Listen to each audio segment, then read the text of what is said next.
माझं नाव शारदा जरांगे. मी यांची मुलीची शेजारी आहे. त्या लिंबळकर PSI लिंबळकर यांची आई वडील इथं सकाळी 10ला आले होते.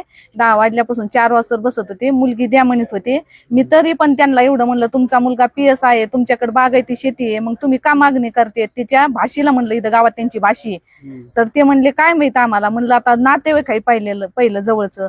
मग त्यांनी पिक्चर पाहायला चल म्हणला, चॉकलेट गेम करायचं, महिन्याचं काय असतं ते बर्थडे, ते काय न काय केलं म्हणलं. पुन्हा बायको सारखं मला बोलत नाही. बायको सारखं मुलगी अगोदर का बोलन याला? यांनी फिरून आणली, इकडे तिकडे हिंडून आणली. पण हे PSI आहे, शासनाचा हे आपल्यासाठी आहे ना. याने असा धोका द्यायला नाही पाहिजे. गरीबाचा न्याय निवडणार आहे, पण हे स्वतः जर असं करायला लागल्यावर मग कसं व्हायचं? यांनी त्या मुलीच्या आई वडिलांनी काम केलंय. गरीब आहेत ते बी, असे काय बागायती शेत नाही, काही नाही. आमची मातुरी खडकावर जमीन आहे.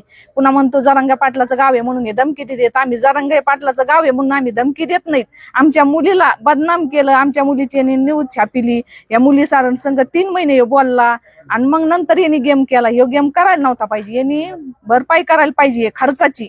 त्यांनी घरात साऱ्या वस्तू आणल्यात. मंडपवाल्याला वस्तू कामं येतात, पण मंडपवाल्याला पैसे दिलेले कामं येणार आहेत का? स्वयंपाकवाल्याला पैसे दिलेले, घोड्यावाल्याला, त्यांनी त्यांची तारीख व्हायला गेली. ते पण गरीबच असते दाद्यावली. त्यांनी यांच्याकडून जास्त पैसे घेतले. पुन्हा मग मागणी फक्त यांनी खर्च झालेला भरून द्यावा. आणि अशी न्यूज असं काही त्यांनी केल्यामुळे आम्हाला हे करायच्या टाइमाला आम्ही आजपूत केलं नाही. याला 1 महिना होऊन गेलाय. हे असं आम्ही छापील नव्हतं. आम्ही अगोदर काय म्हणलो होतं, त्याला याची बातमी पेपरला द्या. पण हे म्हणले नको, तो PSI आहे, आम्ही याची बदनामी नाही केली.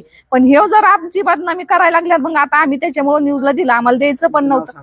माझं नाव शारदा जरांगे.